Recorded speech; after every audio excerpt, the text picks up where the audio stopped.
Hello medicos, welcome to everything for pharmacy.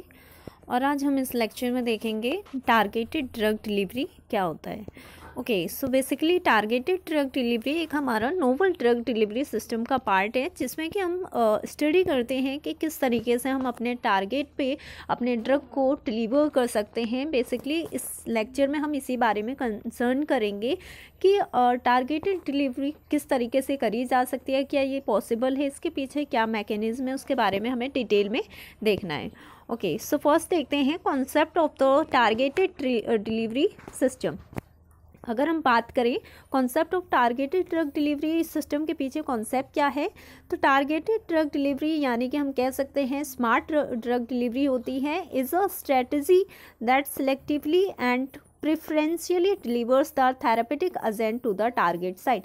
इसमें basically होता क्या है, जो हमारा ड्रग होगा हम उसे टारगेट कर सकते हैं सिलेक्टिवली पर्पस से, यानी कि जिस टारगेट पे हमें अपने ड्रग को भेजना है प्रिफरेंशियली हम मतलब ये हमारे कंट्रोल में होगा कि हम विदाउट किसी ड्रग को इधर उधर जाने से भटकने से हम उसे प्रिवेंट कर सकते हैं और उसे डायरेक्ट हम टारगेट पे ही क्या कर सकते हैं, उसे डिलीवर कर सकते हैं। तो बेसिकली टारगेटेड ड्रग डिलीवरी का मतलब यही हो गया कि हम किस तरीके से अपने ड्रग को अपने टारगेट पे भेज सकते हैं, इसके पीछे क्या कॉन्सेप्ट है।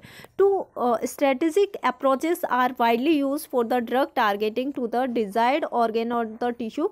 अब इसके पीछे दो मैकेनिज्म ये होते हैं, पैसिव टारगेटिंग और द एक्टिव टारगेटिंग।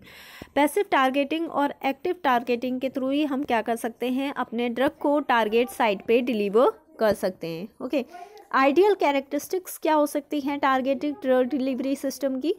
हम मैकेनिज्म के बारे में डिस्कस करेंगे फर्दर लेक्चर, बट पहले हमें कुछ आइडियल कैरेक्टरिस्टिक्स का आइडिया होना चाहिए। क्या ऐसी कैरेक्टरिस्टिक्स हैं जो हमें कंसिडर करनी है जब हम टारगेटेड ड्रग डिलीवरी डिज़ाइन करते हैं। ओके, पहला हमारे पास ये होना चाहिए कि कॉस्ट इफेक्टिव ड्रग होना चाहिए। जो भी हम नोवल ड्रग डिस्कवर कर रहे हैं, इन्वेंट कर रहे हैं, वो कॉस्ट इफेक्टिव होना चाहिए।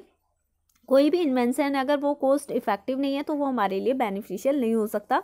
एक रेंज पे बेनिफिशियल होगा, लेकिन हम इन कमिंग डेज हम उससे बेनिफिट नहीं ले पाएंगे, क्योंकि जो हमारी नॉर्मल पॉपुलेशन है वो उसे अफोर्ड नहीं कर सकती।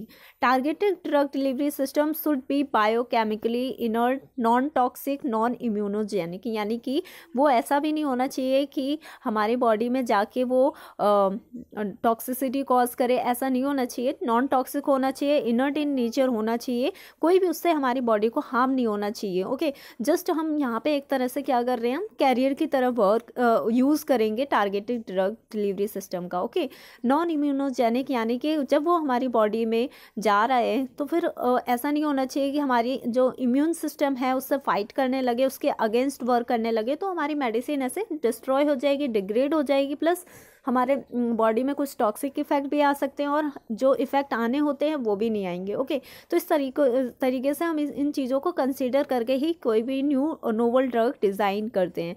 बहुत physically and chemically stable in vivo and in vitro.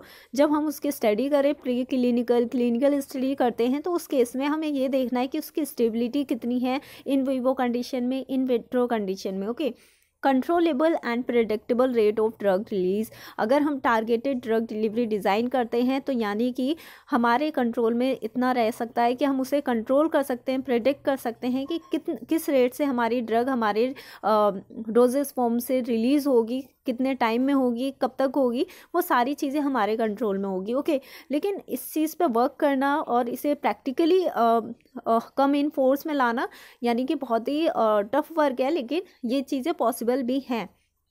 Minimal drug leakage during the transit. अब हमारा ये भी टारगेट होना चाहिए कि जब हम अपने ड्रग को, नोवल ड्रग को डिज़ाइन करके अपनी बॉडी में ट्रांसफ़र कर रहे हैं तो वहाँ पे किसी भी तरह का लीकेज नहीं होना चाहिए ड्रग का। ओके, इस तरीके से वो डिज़ाइन होना चाहिए। नेक्स्ट अगर हम देखें, carriers used must be biodegradable और readily eliminated from the body without any problem. और जो कैरियर हम यूज़ कर रहे हैं अपने टारगेटेड ड्रग डिलीवरी के लिए, वहाँ पे वो कैरियर कैसा होना चाहिए, बायोडिग्रेडेबल इन नेचर होना चाहिए, यानी बॉडी से डिग्रेड हो जाना चाहिए, वो हमारी बॉडी में स्टे नहीं करना चाहिए, डिपॉजिट नहीं होना चाहिए। ओके, और रीडली एलिमिनेट हो जाना चाहिए, यानी आसानी से हमारी बॉडी से वो बाहर आ जाना चाहिए विदाउट एनी प्रॉब्लम। तो ये हमारे कुछ कैरेक्टरिस्टिक्स थे। अब हम देखते हैं एडवांटेजेस क्या होंगे। इस तरीके से हम क्या कर सकते हैं, जैसे कि हमें पता है जो हमारा कन्वेंशनल मेथड हैं जितने भी अभी तक, उसमें ये सारे इश्यूज हैं, उससे ओवरकम करने के लिए हम क्या कर रहे हैं, कुछ हमारे एडवांटेज। अब एडवांटेज से ही हमें पता लग जाएगी कि हमारे कन्वेंशनल डोजेस फॉर्म के साथ क्या प्रॉब्लम्स थी। ओके, जैसे कि सबसे पहला एडवांटेज देखें तो इंक्रीज द स्पेसिफिक लोकलाइजेशन।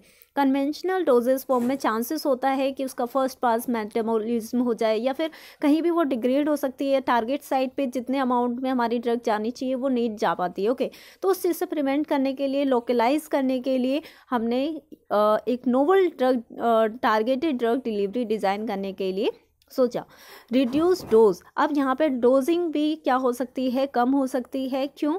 क्योंकि जो हमारा टारगेटेड ड्रग डिलीवरी सिस्टम है यानी कैरियर है, वो हमने कंट्रोल वे में उसमें ड्रग को इनकॉर्पोरेट करा है कि वो किस रेट से रिलीज़ होगी। जितने कम स्लो रेट से, ग्रेजुअल रेट से वो रिलीज़ होगी हमारी बॉडी में, वो उतना ज़्यादा टाइम लेगी, प्लस अपना इफेक्ट स्लोली देगी बॉडी में।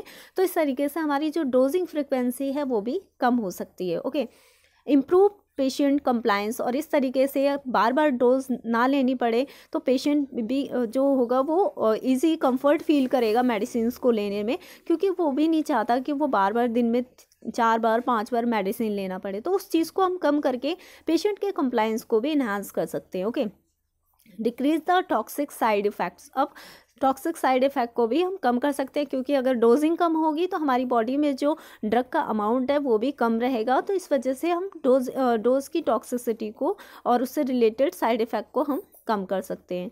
इंक्रीज द ट्रीटमेंट एफिकेसी, और हम उसकी जो ट्रीटमेंट एफिकेसी है वो ऑब्वियस है कि जब वो टारगेट साइट पे जाएगी विदाउट एनी लॉस जाएगी, तो कहीं ना कहीं वो हमारी ट्रीटमेंट एफिकेसी को इन्हांस कर रही है। Okay, cost of the therapy reduce, और जो थेरेपी का कॉस्ट होता है पेशेंट के पास वो बहुत ही ज़्यादा लेवल तक हम कम कर सकते हैं इस तरीके से। लेकिन उससे पहले हमें इस तरह का फॉर्मुलेशन डिज़ाइन करना हमारे लिए एक बिग टास्क की तरह है। Okay, thank you so much. In next lecture we will discuss about the remaining part like disadvantage and the mechanism behind the okay, what are the types of the targeting drug delivery system. Thank you so much. Please share with your friends.